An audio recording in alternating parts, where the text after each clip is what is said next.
Hello বন্ধুরা, have a good day. আজ একটা পমফ্রেট ফ্রাই তো করবো, কিন্তু কতটা সহজভাবে করব, কেননা আমি একটু বেরিয়েছিলাম।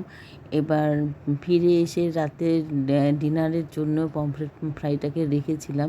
তো সেইভাবে আমি এটাকে পেঁয়াজ আর কাঁচা লঙ্কা, আমি কিন্তু রসুন টসুন দিইনি, পেঁয়াজ আর কাঁচা লঙ্কাটাতে মিক্সারে ঘুরিয়ে নিয়েছি। আর এদিকে পমফ্রেট মাছগুলোকে ধুয়ে জল ঝরিয়ে এর মধ্যে কিন্তু যা যে মশলা একটা বেশি না, নুন আর এই যে এমনি সাধারণ খাবার নুন যেটা হয়, আর তার সাথে গোলমরিচের গুঁড়ো ভালো করে একটু মাখিয়ে নেব। গোলমরিচের গুঁড়ো খুব বেশি দেবো না, মাখিয়ে নিয়ে এটাকে আমি কিন্তু রেখে দিয়েছিলাম প্রায় 1 ঘন্টার মতন। আর একটুখানি পেঁয়াজ আর কাঁচা লঙ্কা যে মানে পেস্ট না, ঠিক থেতো বলাই ভালো, সেই রকম ওটাকে একটু মাখিয়ে আমি এটাকে প্রায় 1 ঘন্টার মতো কিন্তু নর্মাল টেম্পারেচারে রেখে দিয়েছিলাম ঢেকে। আপনারা চাইলে এখানে অনেক কিছু অ্যাড করতে পারেন, এর আগেও আমি দেখিয়েছি অনেকবার। আজকে একটু অন্যরকমভাবে করছি। এবার যে বাকি মিশ্রণটাকে, সেটাকে আমি আর একটু ঘুরিয়ে নিলাম। ঘুরিয়ে নিয়ে এই যে একটা জলজ মিশ্রণ হলো, সেটাকে জল দিয়ে করেছি, আর তখনটা জল ছিল না, জল ছাড়াও করেছি। এর মধ্যেই আমি ব্যাটারটাকে গুলবো।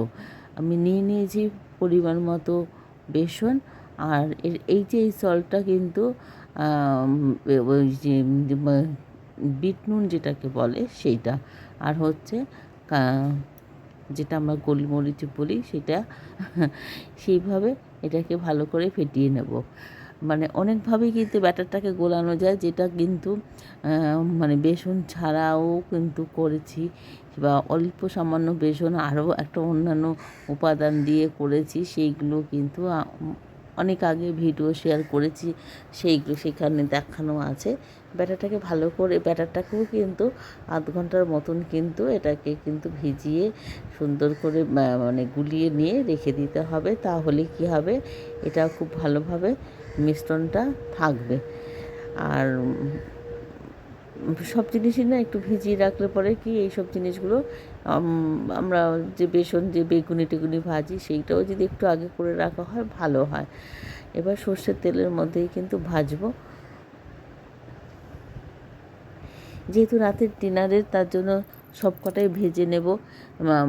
আলাদা করে যে একজনকে অফিসের টাইমে হলে বা অন্যান্য রেগুলার দিনে কি হয় যে খাওয়ার মজাটা একটু অনেকটা কম থাকে। বিভিন্ন সময়ে দুপুরবেলা বিভিন্ন টাইমে লোকজন খায়, বাড়ির পরিবারের যত কম সদস্যই হোক না কেন, সবাই একসাথে কখনোই খাওয়া হয় না, কিন্তু ছুটির দিনে খাওয়া হয় আর রাতের ডিনারে খাওয়া হয়। সেই জন্য একটু রাতের বেলায় করারই প্ল্যান ছিল, তো সেইভাবেই করব,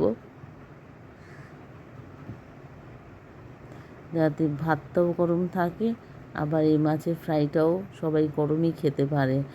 মানে না হলে ওই যে আবার 2-3বার করে কড়াই বসিয়ে বারে বারে ভাজার ব্যাপারটা, যে সেটা যে একটুখানি হেডেক থাকে। আর কত সহজে একটা সুস্বাদু খাবার হয়ে গেল, আপনারা দেখতে পেলেন যে এটা দিয়েই কিন্তু চাইলে সত্যি সত্যি 1 থালা ভাত খাওয়া যেতে পারে। এটা কিন্তু যারা খেয়েছেন আমাদের সঙ্গে, আমরা যারা খেয়েছি, আর পরিবারের লোক এবং অন্য সময় কোনো লোকজন আসলেও যদি করে থাকি, তখন সবারই কিন্তু বেশ মজাদার একটা খাবার। এবং অন্যান্য মাছের ঝোল বা ডাল যাই থাকুক না কেন, সেইগুলোকে মনে হবে এই একটু ডাল খেলে হয়, না হলে খেলেও হয়, এরকম একটা ব্যাপার থাকে। তো সেরকমভাবে এটা কিন্তু ভীষণ ভালো লাগে খেতে, যেমন বাড়ির লোকেরা আমরা কিন্তু তাই করেছি। কেননা আমি পরের দিন সন্ধ্যা নাগাদ কিন্তু এই ভিডিওটার ভয়েস দিচ্ছি, ওই জন্যই আমার সেটাই বলা আর কি সুবিধা হলো মনে করে। এবার পরপর সবগুলো ভেজে নেব একে একে, একটা সার্ভ করে দেখিয়ে দিলাম কীভাবে সার্ভ করব। আর আজকে আমি এইভাবেই সার্ভ করছি সবার প্লেটে। তাহলে কী হবে, লঙ্কাও থাকবে, যার লঙ্কা লাগবে না সে খাবে না। আর বন্ধুরা কেমন আছেন, ভিডিওগুলো ঠিকঠাক চলছে তো আমার? আপনারা না দেখলে পর কিন্তু পুরো একদম কী বলবো, মানে অসুবিধা যেমন আছে তেমন আমি জানতেও পারবো না যে কমেন্ট বক্সে কিছু না লেখা থাকলে যে কেমন লাগলো, আদৌ এগুলো আপনাদের জন্য ভালো লাগছে কি না সেটাও জানা দরকার। আর সবাই সুস্থ আছেন তো? আমার কিন্তু শরীরটা খারাপ, তার জন্য আমি এখন রান্নাবান্নাটা একটু কমই করছি, মানে ভিডিওটা কম করছি। রান্না তো খাবার জন্য করতেই হবে। এবার সব কটা একটু একবারে গরম করে নিলাম, কেননা কোনটা আগে কোনোটা পরে ভাজা হয়েছে। পাতে ভাত পড়ছে, আমি এটা তুলে নিয়ে এখন দিয়ে দেবো। তাহলে পর সবারই সমান গরম থাকবে, যেগুলো আগে গরম হয়েছিল সেগুলো আর ঠান্ডা রইল না। আর সবাই ভালো থাকবেন, সুস্থ থাকবেন। আর কি বলবো, সামনে পুজো আসছে, কাজে সবাইকে ভালো থাকতে হবে। আজ এই পর্যন্ত। নমস্কার, টাটা, বাই বাই। আবার পরের ভিডিওতে অন্য কোনো রান্না নিয়ে আসবো।